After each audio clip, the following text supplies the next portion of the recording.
We're back. Welcome to another off season. Thank you for everybody who signed in on the first session, but this is the second one. We're waiting for Coach to log in. Just instructed him on how to get here. Thank you, UB Athletics. Hey, Dawn, what's going on, Dawn? Say Bangalang, where you got jokes. So yes, this is coming to you live from the Lyndon Pinland International Airport. Don't ask no questions, I won't tell. But we're waiting for sake of wait, Dawn, you're having fun. So waiting on Coach to log in. Once he logs in via his phone on Instagram, we'll start the interview. So I instructed him, he shouldn't have a problem. All right, he's in. So let's get started.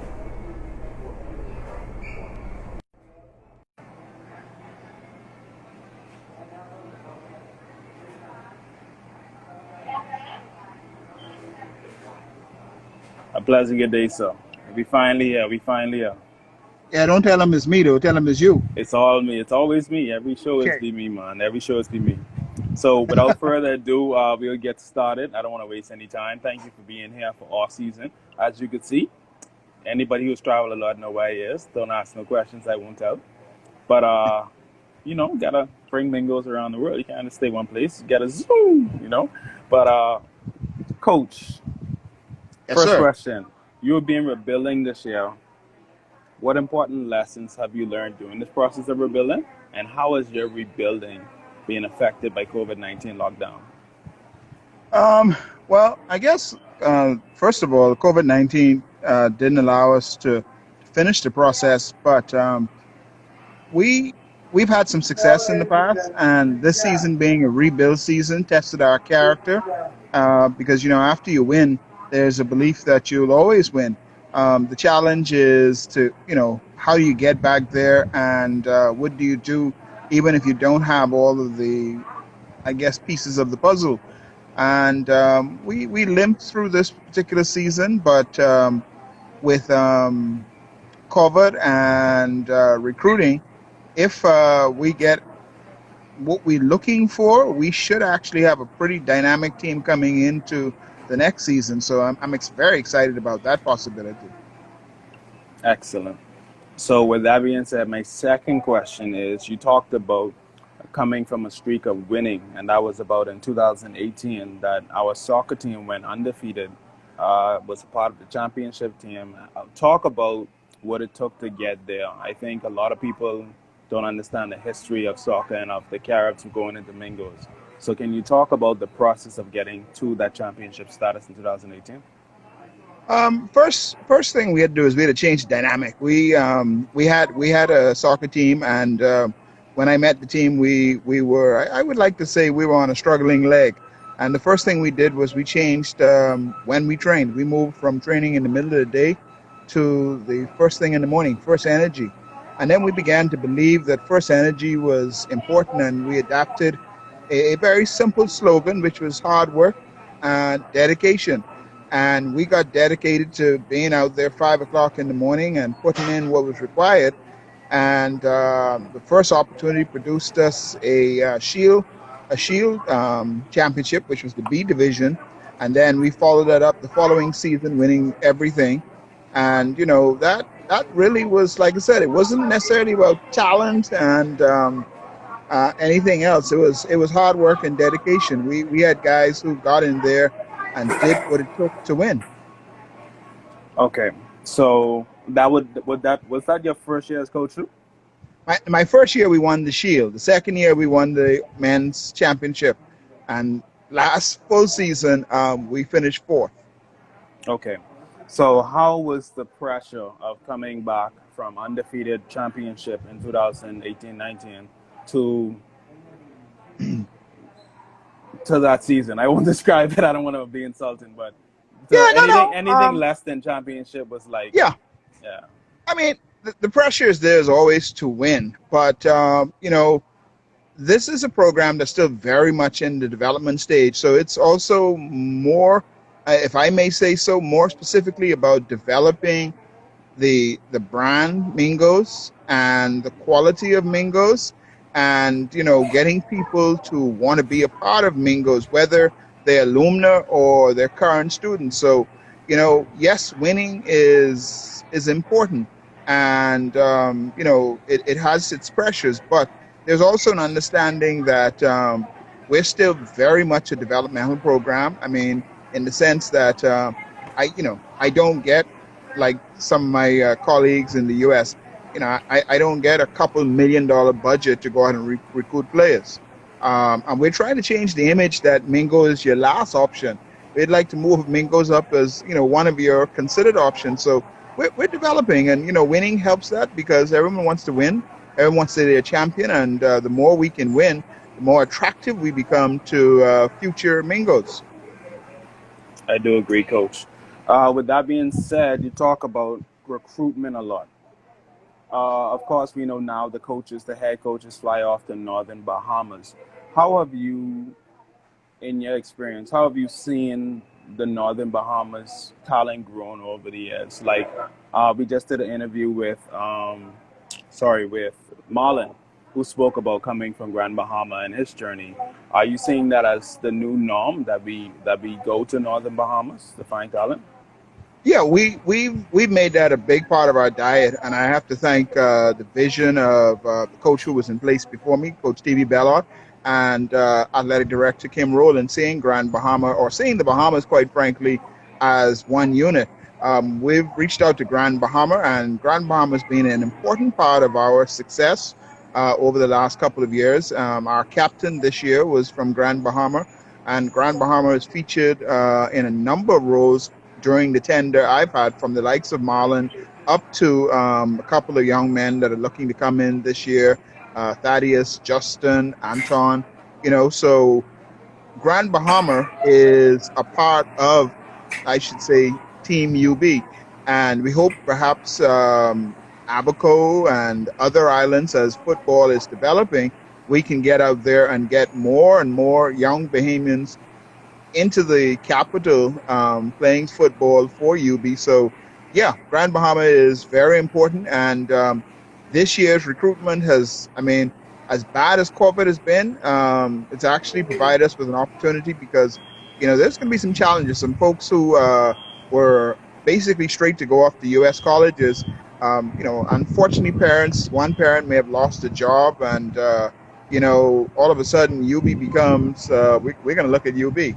And so we're probably going to have some walk-ons this year that we don't know about, who were originally headed off to North America or Canada, and they're going to come into UB, and we hope to make them feel that this college experience is worth anything they would have gotten outside of country, and that will strengthen us too. Okay, so you talk about walk-ons, but of course we know soccer is a contact sport. So how do you recruit at a time like this where we can't fly out and see them on the field yet? But how was the recruiting process with with no traveling? Was it like via video? Tell us about how we recruited these new persons that you Well, mentioned.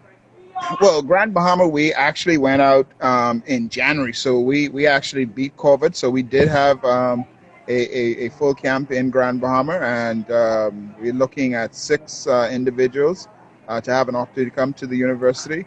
So we were ahead of the game there. In terms of others locally, we've seen them because I'm involved with Youth League, Bahamas Football Association Youth League. So I've known a lot of the players. And, like I said, we're looking to have a couple of national team players join us this coming season. And we've had it in the past, but it would strengthen our overall look and quality, having that type of experience and dedication on field. So, like I said, we're armed and ready.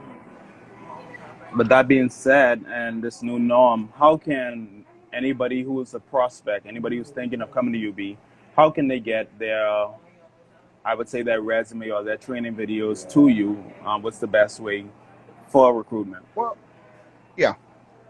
The first thing I would suggest is, they can reach out to me, and more than likely, they played football here at some youth level. I know them.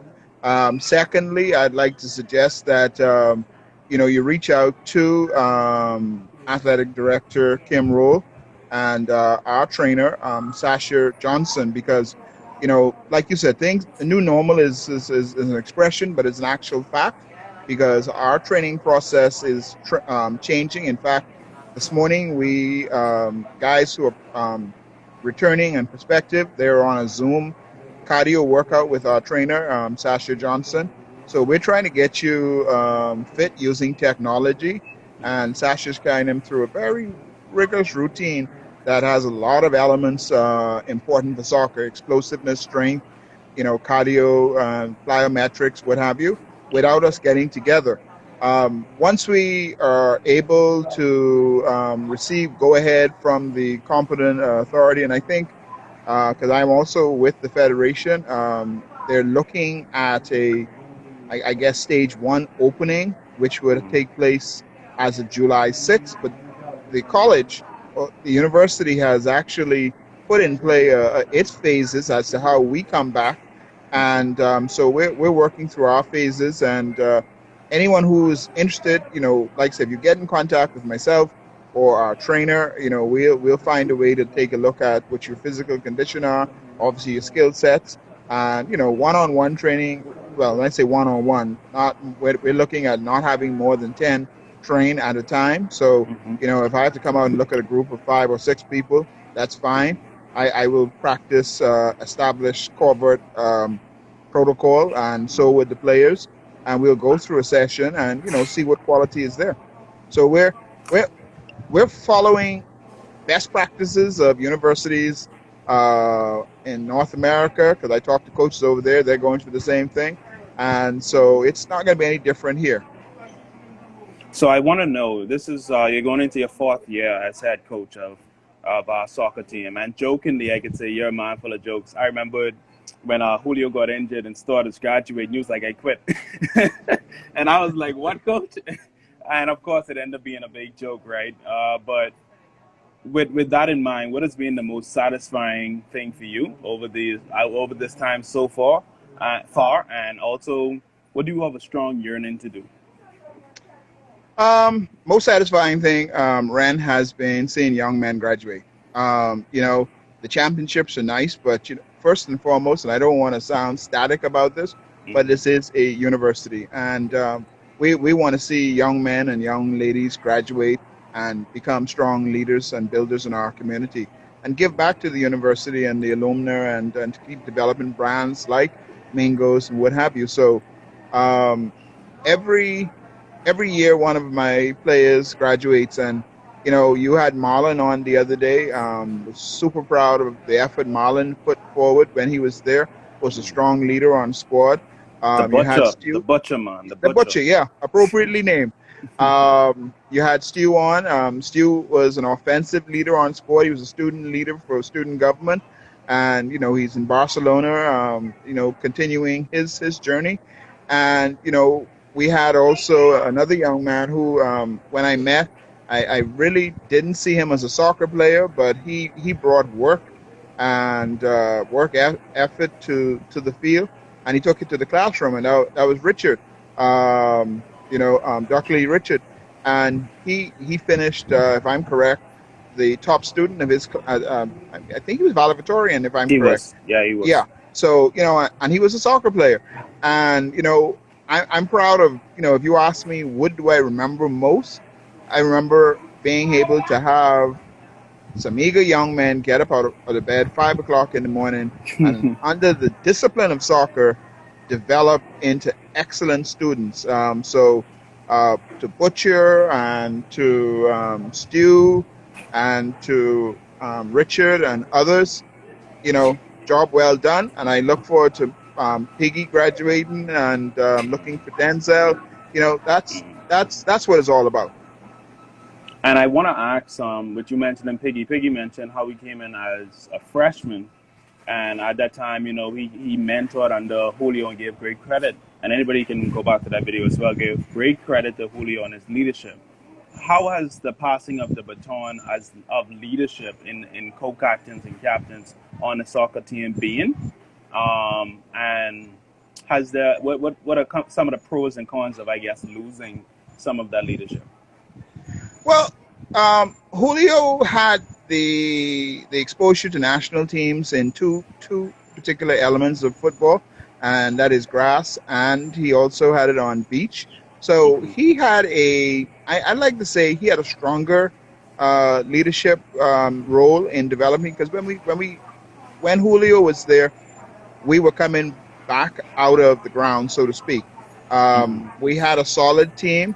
Um, Piggy brought leadership and brought a voice. But if you ask me in comparative, Julio would have been the stronger individual.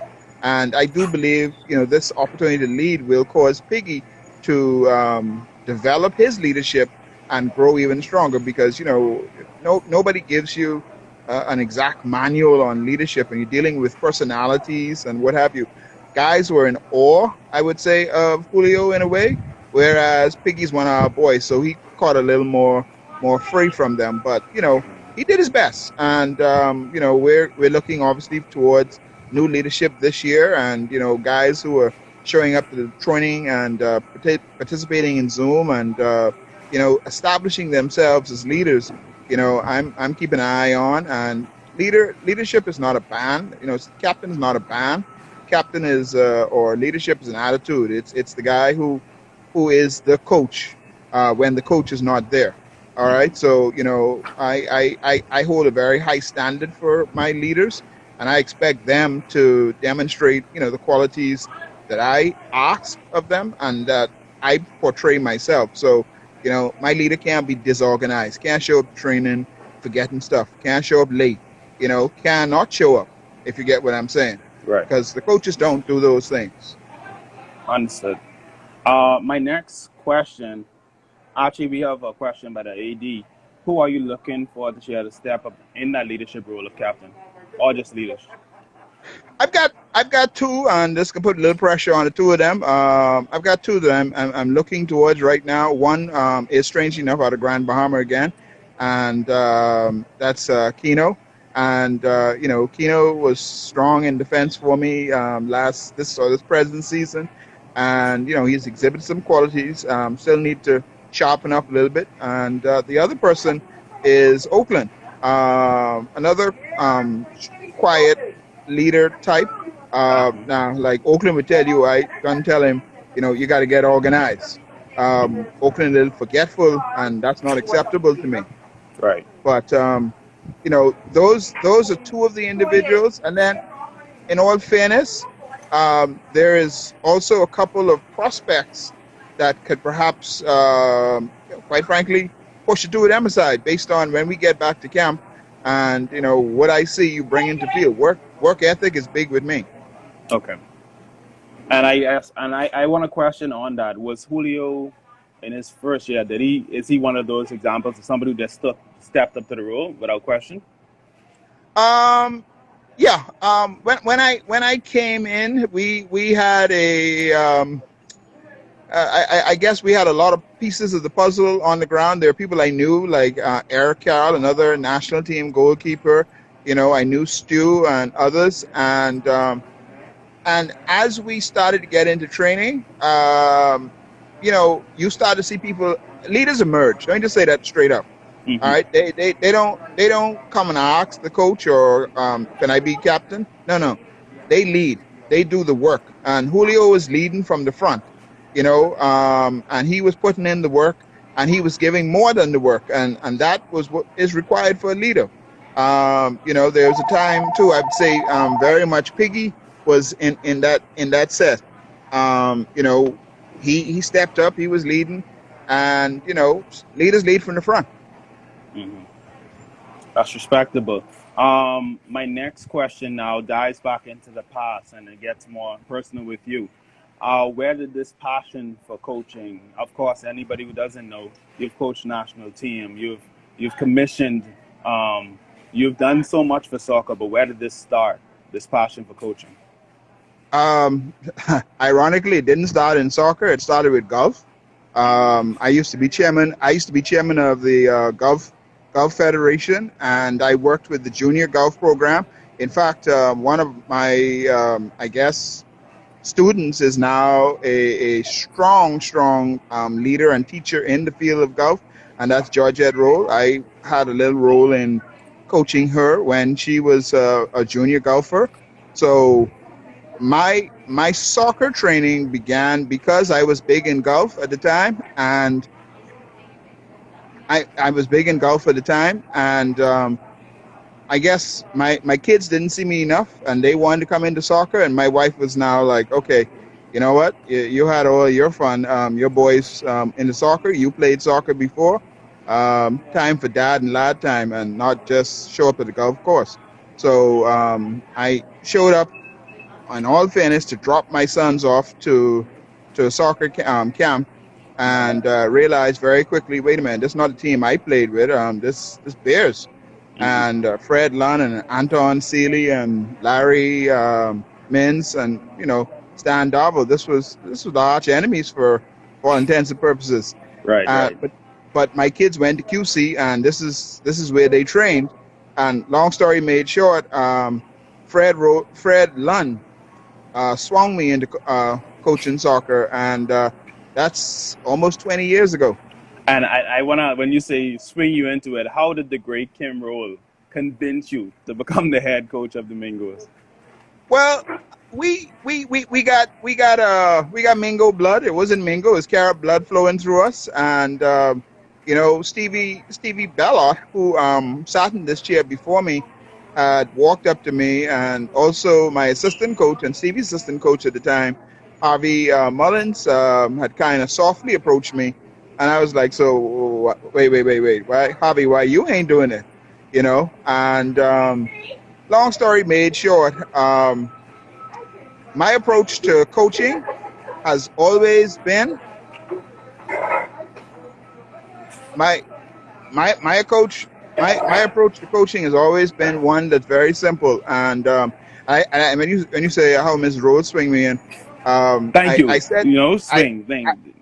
I said to her, listen, coaching is my give back. And she was like, praise the Lord, because we ain't got much money. And Oh when, my when, God. and when she said ain't got much money, I didn't know what much money didn't look like, because I've been asked by people, quite frankly, why I don't charge when I do sessions. And like I told somebody, um, in my, I charge out by the hour technically in my professional world. Right. And so if I'm going to coach you, and I'm going to give them an hour of work, right, and it's for remuneration, then you have to pay what I earn an hour. And I'll just say it out there: if you ain't willing to pay me $3.50 an hour, um, then, and I mean 350, then it's my give back.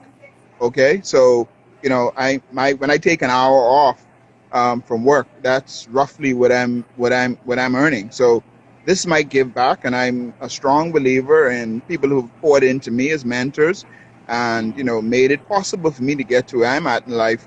That you have to give back. You can't always just take. Understood. We He's a great example of an alumnus. Thank you. Oh, there it is. Kind words from the athletic director who swung us all.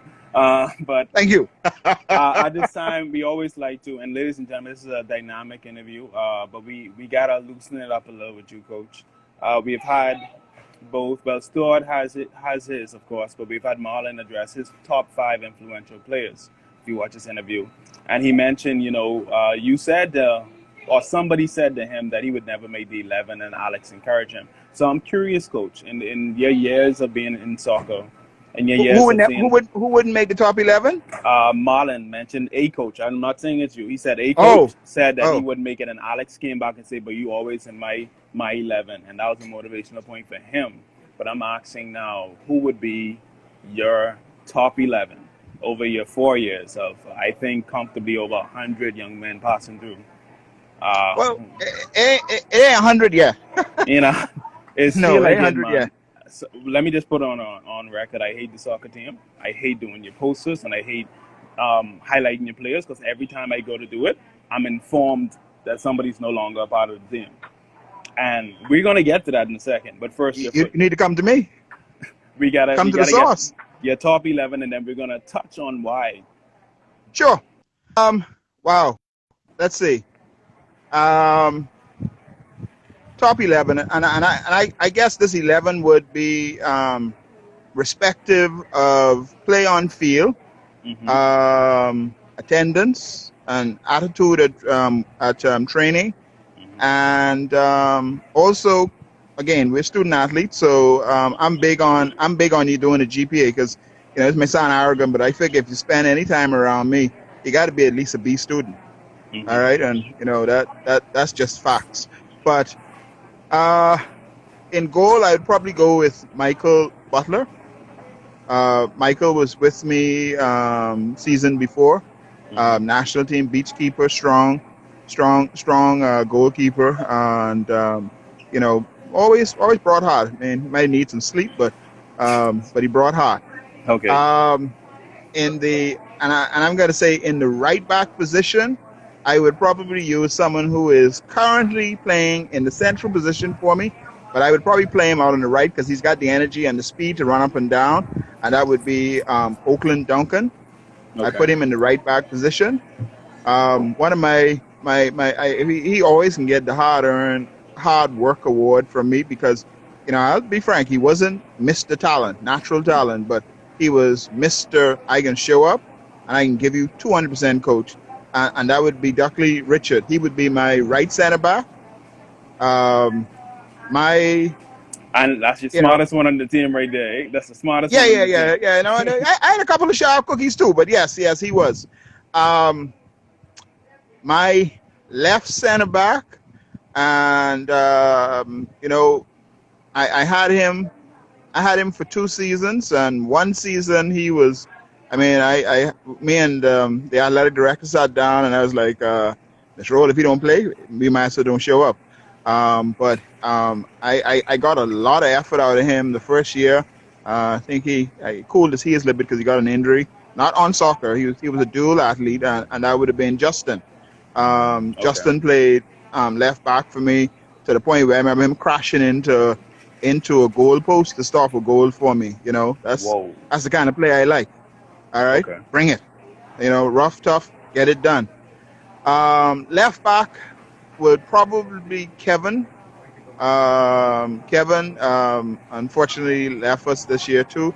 It's Kevin St. Ford, but Hmm. he would probably be my left back in the holding midfield position. Um, my holding mid would be, or defensive mid would be the butcher, Marlon, and Marlon wasn't the guy with stealth speed, but Marlon had heart. I mean, he took an injury and had to sit out 1 season, but Marlon brought a lot of internal leadership. He'd get on the guys and just tell them straight up, "Listen, guys, y'all, you're joking. Let's get serious." So he brought a lot of effort. On the side end, I'd put my probably top recruit this year, rookie, and that would be Keanu, who was out of Okay. Grand Bahama, and Okay. one of the guys who I'm considering as a coach. He would play in the holding mid. In midfield, on the left side, would be Denzel. Denzel is one of the few players that have a left foot on squad or able to use a left foot. In the cam, what we call the central attacking midfield position, I would Hmm. probably put Julio. Okay. I tried him in the forward position before, but he seemed not to know where the goal was in one game, and he was ahead of everybody Who and one turn Julio don't around, know look where the for help. goal is? Yeah, Julio he didn't don't know know where where the the goal goal was. is? Yeah, I don't get that. I don't get that. But Julio is a multifaceted player, so he would certainly go in there. And then on the right side, he's got the speed and has the ability to cross the ball in, which was required of a winger. I would put Piggy there, Okay. Devontae, and on top, you know, me and him had plenty clashes because I thought, he was the top scorer, but I thought he could have scored at least 50% more goals if he would just get a little more serious about it, and that would be Stu. Stu led the way in scoring, but if Stu scored 15 goals, he should have scored 35. Hmm. But that would be my top 11. I don't know how that match up with others' commentary, but yeah. Well, they would have mentioned, sorry, a lot of alumni, people who came before your time. I know Marlon mentioned a Perez, Barros, or somebody Oh like yeah, that, yeah. and No, of no. I course mean, the Alex. you. you had a number of quality players who because Marlon, I met Marlon here, but there was a number of quality players with then Caribs who I don't feel it would be my role to comment on, even though I know them as players that played for the university, and it would probably, in all fairness, it would probably topsy turvy a number of slots that I have on squad now, because I do know I know some of these players, and I know their quality that they brought to the then College of the Bahamas and even national team. So yeah, I'm just speaking of those who were under my tender. Okay, and that's fair. So, with that being said, ladies and gentlemen, you have coaches top 11. We'll spell it out when we watch this again so people can see. And of course, we've done this with all the head coaches so far. So, thank you for taking it on. Now, to ask the most difficult and final question on my behalf, which is the strictness. What are the pros and cons of having such strict rules as you don't come to practice, no game, which I've watched about 2 games. Store didn't come until the second, and you stood strong on that. What's the pros and cons of having, I would say, the discipline that the soccer team has? The team is greater than the individual. Our sport is a team sport. If this was chess, then you don't have to show up. You just show up and you show up and play. If this was tennis, same thing. Bowling, same thing. Even track and field, unless you're on a relay, you're running or you're jumping for yourself. The strength of a team and the team sport is everybody showing up and having chemistry together. I could absolutely have Messi or Ronaldo on my team, and if he don't know how to play with the other guys can be watching him and waiting and expecting, and all of a sudden, the, arguably two of the greatest players in the world will not produce a result for the University of the Bahamas. Why? Because team requires showing up. So, if you're not going to show up, and I'm big on this, I am a coach that will take work over talent. Mm, Okay? And like you said, yeah, I've sat my best players down to let them know, hey, you ain't bigger than the team. Okay? You're not bigger than the team. If so, you would have been in a professional capacity somewhere in the world. And right. even then, you're not bigger than the team. Okay? I'm a big, strong supporter of Brazil. And Brazil have arguably had some of the best players in the world. But recent World Cup, they've had challenges. Why? Too many stars. No team. So, yeah, team. I mean, if you're going to tell me I'm strict, fine. Don't have a problem with that. This is one leader, many members. I'm the leader. Follow what I say. When you have Right. a challenge with that, get your own team. All right. That's why you're head coach, eh? Exactly. Now, I know you talk about the strengths of it, the discipline of it, but honestly, as a coach, as somebody who sticks to it, are there those times where it's like, maybe a shaking of the leg, like, boy, I should just break this code to put them in? Now you're asking for truth, and the answer would be yeah, absolutely. I mean, you're we we're dealing with individuals, and they come from different scenarios and different experiences and different understandings. Maybe they came from a two-parent home, maybe they didn't. Maybe grandmother brought them up, what have you. Psychologically, you've got to meet them where they're at and try to get them to understand what is best for all, and make them want that to be their decision. I may have the benefit of certain things that they just didn't have, and I won't understand why it is that I'm meeting, quote unquote, the rock and the water kind of battle. But in that battle, the water always wins, and I see myself as water. I'll find a crevice to break you down, and it may not be physically break you down, but find a way to meet you where you're at and motivate you to do. And I'll just throw it out there. Justin was one of those people. All right, Mm, Justin was Mr. Basketball, and I was like, okay, good. Now I want you to come with me, and he worked out with me one summer, and I think that's when me and Justin really got off on the good leg. He right, worked right. out with me one summer, and he found out, you know what? This man gets you in shape, because that was probably his best basketball season when he trained with me for most of the summer. You get in the gym with me, don't mind the belly. Them who work out with me will tell you, I know. I was uh, there. I was there when you beat them in the setup, so you don't have to yeah, prove that. yeah. I can get you in shape, Rand. You can get in shape. I know how to get you in shape. You more kinder than Sasha. Boy, I don't know about that. Sasha coming into her own. I just may have age on her. I mean, I might just have some exposure, but she coming into her own. She's a heck of a trainer. I give her kudos there. Pod making sure the battery life is good. I don't want to lose this interview. But Sure. ladies and gentlemen, with that question, that would be my final question for you, Mr. Godet. I feel like you led us into your brain, into your coaching strategies. I feel what you said at the Mingos Award, the first Student Athletes Award, when we gave you the Team of the Year, is true. You said it's gonna get harder. You know, everybody saw us win. We put everybody to shame. They're talking about Caribs, you be bad, and then we got the win. And you said from then on it's gonna be hard.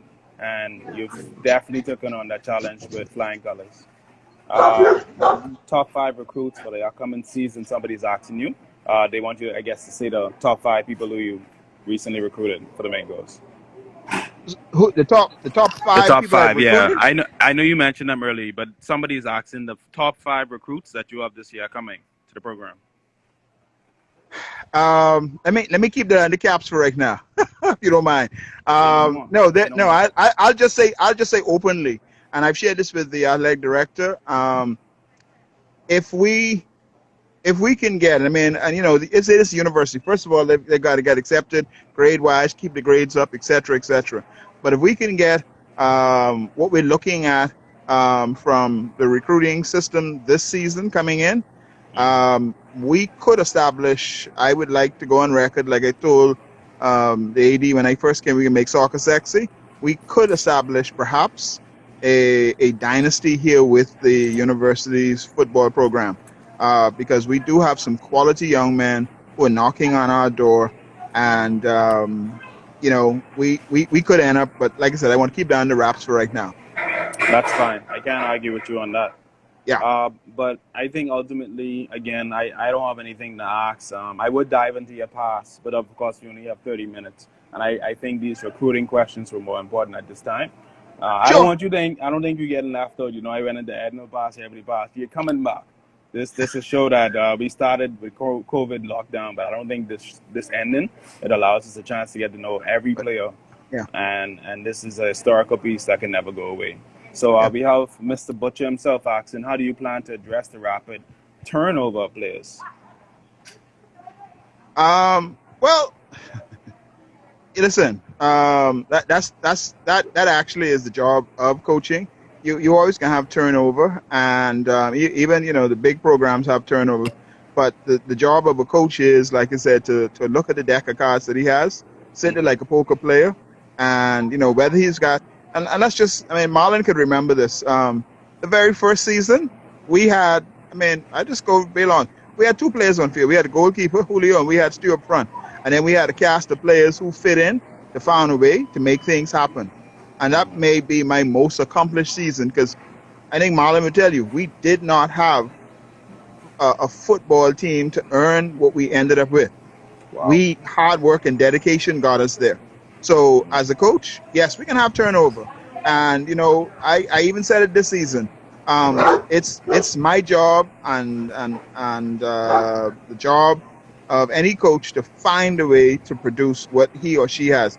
I can complain all I want, but the fact is, the magic or the glue is supposed to be the coach. Find a Well, way to make good, better, best.